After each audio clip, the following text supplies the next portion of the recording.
tous et bienvenue dans cette nouvelle vidéo YouTube.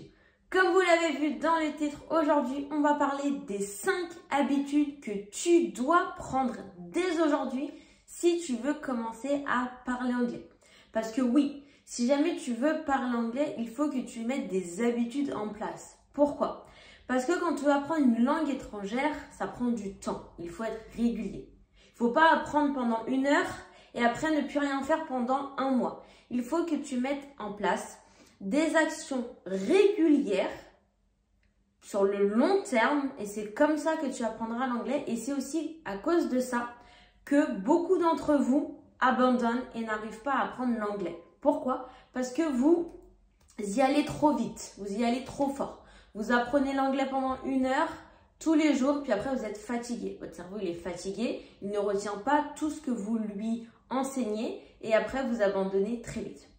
Donc comme je dis toujours à mes élèves, le principal c'est d'en faire un petit peu tous les jours. Mieux vaut en faire un petit peu tous les jours que beaucoup une fois et après ne plus rien faire. Donc aujourd'hui, je vais t'apprendre 5 habitudes très simples à mettre en place à partir de maintenant pour que tu puisses enfin apprendre l'anglais sur du long terme et pour que tu n'abandonnes pas. Donc si toi aussi, tu as envie de savoir ces 5 habitudes que tu dois mettre en place, assis-toi confortablement et c'est parti!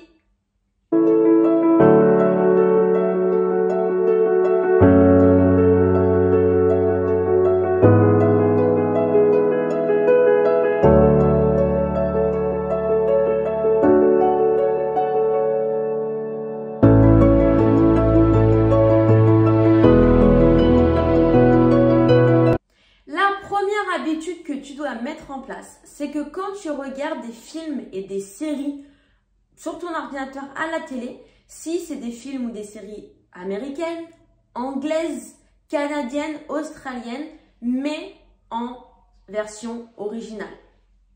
Par contre, ne mets surtout pas les sous-titres en français. Je vais t'expliquer pourquoi c'est pas efficace pour toi. Parce que tout simplement, tu vas être tellement concentré à lire les sous-titres en français que tu ne vas pas écouter ce que tu entends. Et c'est ça aussi qui souvent est fatal un petit peu pour vous. C'est que vous n'écoutez pas. D'accord? Parce qu'en fait, vous êtes trop concentré à lire. Donc, ce que tu dois faire, c'est commencer petit à petit. Moi, j'aime bien dire à mes élèves de commencer par des dessins animés. Si tu aimes les dessins animés, le dialogue est facile. Il parle doucement, donc c'est des mots de vocabulaire que tu vas connaître. Tu auras le temps de les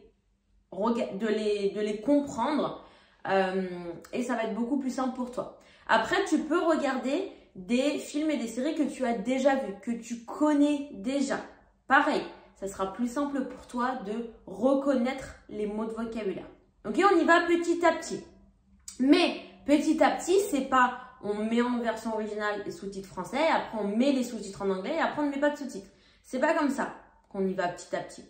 On y va petit à petit avec la difficulté des dialogues qu'il y a dans les films et les séries.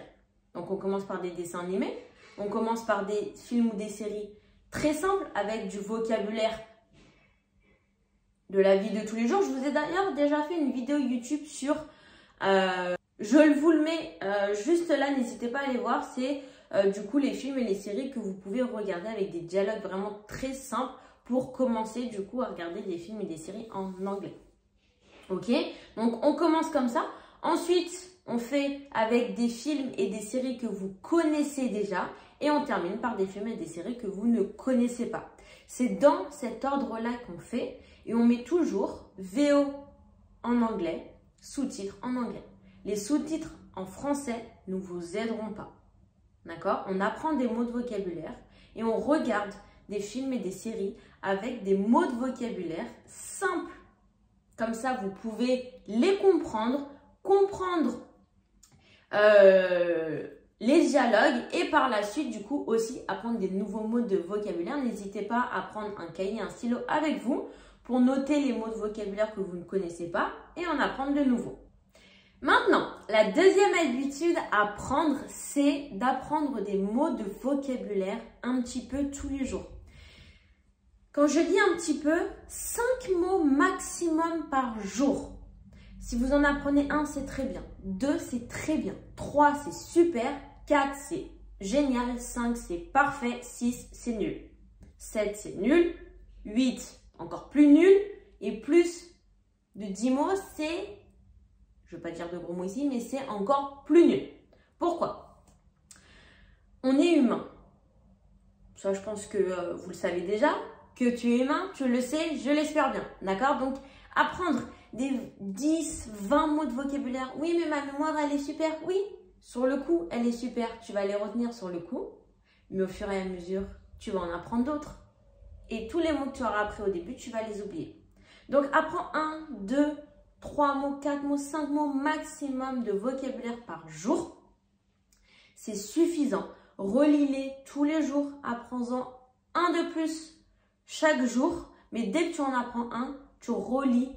Tu as juste besoin de relire ce que tu as appris avant pour ne pas les oublier. Quand tu apprends une langue étrangère, il faut revoir, relire, écouter, lire, parler à chaque fois, tout le temps, tout le temps, tout le temps. D'accord? Parce que c'est pas ce que tu apprends au début, tu le retiens, tu t'en rappelles, que dans 5 ans, tu vas t'en rappeler. Non, c'est comme moi. Aujourd'hui, je suis prof d'anglais. Si pendant 5 ans, je ne parle pas anglais, je n'écoute pas de l'anglais, je ne lis pas de l'anglais, je peux oublier. Peut-être que j'oublierai pas tout, mais je pourrais oublier des mots de vocabulaire, je vais perdre ma fluidité. On est tous humains, d'accord? L'anglais, ça peut se perdre aussi vite qu'on l'a appris.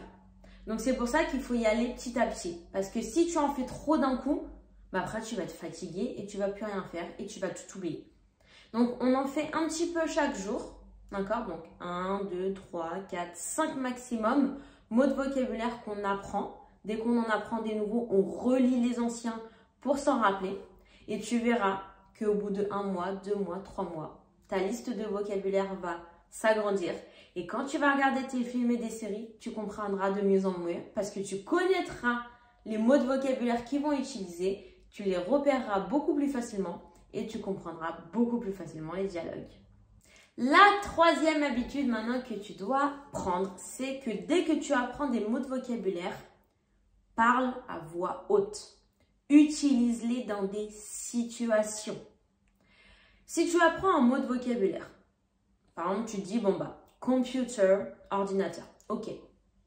Le jour où tu voudras le mettre en situation, bon là, je te prends un exemple simple. Donc, forcément, tu sauras le mettre dans une phrase, l'utiliser, parce que c'est un mot simple. Mais si on prend un mot un petit peu plus difficile, ça sera difficile pour toi de le mettre en situation parce que, du coup, ton cerveau ne l'aura pas mis en situation. Donc, dès que tu apprends un mot de vocabulaire, mets-le dans une phrase. Quand tu le mets dans une phrase, dis cette phrase à voix haute. Pourquoi? Déjà, de 1, ça va t'entraîner à parler anglais, à dire le mot en anglais, à prononcer correctement le mot en anglais. D'accord? Parce que si tu ne parles jamais anglais, le jour où tu voudras forcément parler, ça sera difficile. Donc, commence tout seul. Commence tout seul dans ta chambre dès que tu apprends un mot de vocabulaire, à le mettre dans une phrase et à la dire à voix haute. Deuxièmement, ça va entraîner ton oreille. Si tu ne lis pas les mots à voix haute, si tu n'écoutes pas de musique, de podcast ou de films ou de séries en anglais, le jour où un anglais te parlera, ton oreille, elle ne va pas comprendre. Même si toi, tu connais le mot, ton oreille, elle n'aura jamais entendu de sa vie ce mot-là. Donc, elle ne va pas le comprendre. Pour comprendre une autre personne, il faut entraîner son oreille. Ok? Pour entraîner son oreille, il faut lui faire écouter de l'anglais. L'anglais, ton oreille, elle ne le connaît pas. Elle ne l'a jamais entendu. Donc, il faut l'entraîner. Plus tu vas l'entraîner à écouter de l'anglais, plus quand une personne anglaise va te parler, tu vas comprendre plus facilement ce qu'il va te dire car ton oreille sera habituée à entendre de l'anglais et va repérer du coup les mots que tu connais déjà. Donc, dès que tu apprends un nouveau mot, prononce-le à l'oral. Comme ça, déjà de 1, tu entraînes le fait de parler.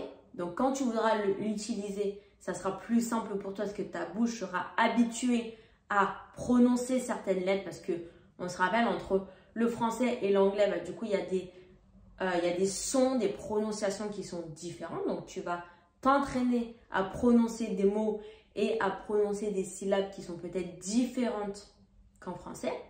Et ton oreille va retenir ce mot-là. Et le jour où tu entendras une personne utiliser ce mot-là, du coup, ça sera plus simple pour toi de le reconnaître et de le comprendre. Et on arrive du coup sur la 4e habitude. Donc, c'est un peu ce que je vous disais tout à l'heure. Il faut habituer son oreille. Parce que du coup, quand tu entends quelqu'un parler, ou même que tu regardes des films, des séries, si ton oreille ne connaît pas les mots, elle ne les reconnaîtra pas et tu ne comprendras pas. Pour ça, très simple, tu peux écouter de la musique, des podcasts, regarder des films et des séries. Le fait d'écouter, de l'anglais, habituellement, ton oreille va commencer à capter des mots. Et le jour où du coup tu parleras avec quelqu'un, du coup tu comprendras beaucoup plus facilement ce que cette personne te dit parce que ton oreille sera habituée et aura déjà entendu ces mots. Donc du coup ça sera plus simple pour toi de les comprendre.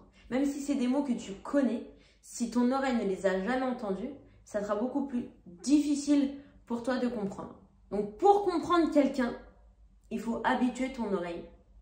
Il faut lui enseigner les mots finalement. Pour lui dire, ok, ce mot-là c'est ça. Donc quand tu l'entendras, rappelle-toi que c'est ça. Et c'est ce qui va t'aider du coup à comprendre les personnes quand ils parlent en anglais.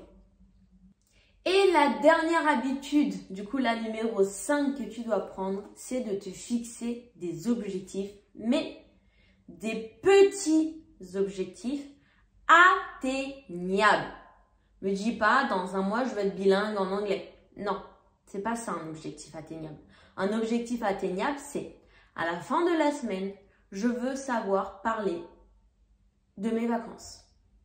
Ok, mon objectif de la semaine, c'est je veux savoir parler de mes vacances. Ok, donc qu'est-ce qu'on va faire?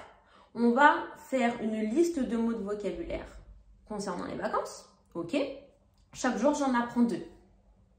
Chaque jour, j'en apprends 2 et à chaque fois que j'en apprends, je relis les anciens. Dès que j'apprends un mot de vocabulaire, je crée une phrase avec.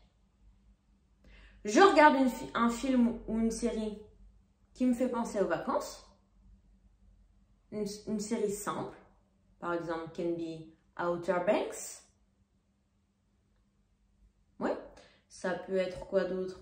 Bon là, j'ai pas d'idée, mais voilà. Un film ou une série avec des mots de vocabulaire concernant les vacances. Comme ça, en même temps, je sais. Et vous voyez, voilà, ça c'est votre objectif. Donc tous les jours, hop, vous regardez votre série. Hop, vous écoutez une chanson qui vous fait penser aux vacances. Hop, vous apprenez des mots de vocabulaire. Et à la fin, et en même temps que vous apprenez des mots de vocabulaire, bien évidemment, vous apprenez la conjugaison, la grammaire, vous essayez de créer des phrases. Et à la fin de la semaine, vous vous dites, ok, pas besoin d'avoir quelqu'un, vous parlez à vous-même. Aujourd'hui, je vais parler de mes vacances. Today, we are at the end of the week and I'm going to talk about my vacation. Ok, et là vous parlez. Vous dites tout ce que vous savez. Ok?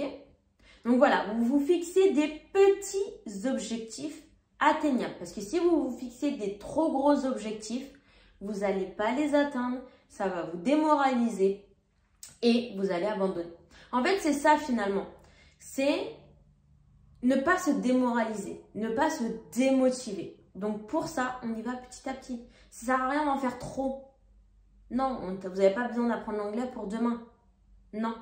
Prenez votre temps, apprenez un petit peu, mais tous les jours. Bon, après, vous pouvez vous reposer quelques jours, mais voilà. Apprenez un petit peu tous les jours. Et croyez-moi, dans 3, 4, 5 mois, on se rappelle et vous verrez que vous aurez fait beaucoup plus de progrès que si vous en faites trop tout de suite.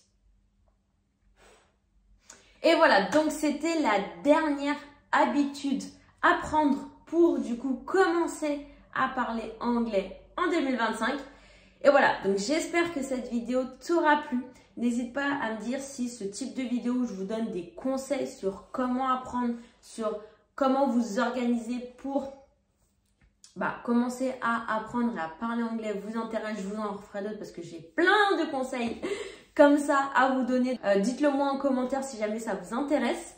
Si jamais toi aussi tu veux du coup en apprendre plus en anglais mais que tu veux pas apprendre tout seul parce que voilà, tu as envie d'être aidé, n'hésite pas, je suis là aussi pour vous aider. Donc je propose des formations en e-learning ou des formations en visioconférence. N'hésite pas à m'envoyer un petit mail à cette adresse mail là. C'est moi qui reçois tous les mails, donc je te répondrai avec grand plaisir. Et voilà, donc je te laisse tranquille pour aujourd'hui et on se dit à la prochaine pour la prochaine vidéo. Goodbye, see you next week.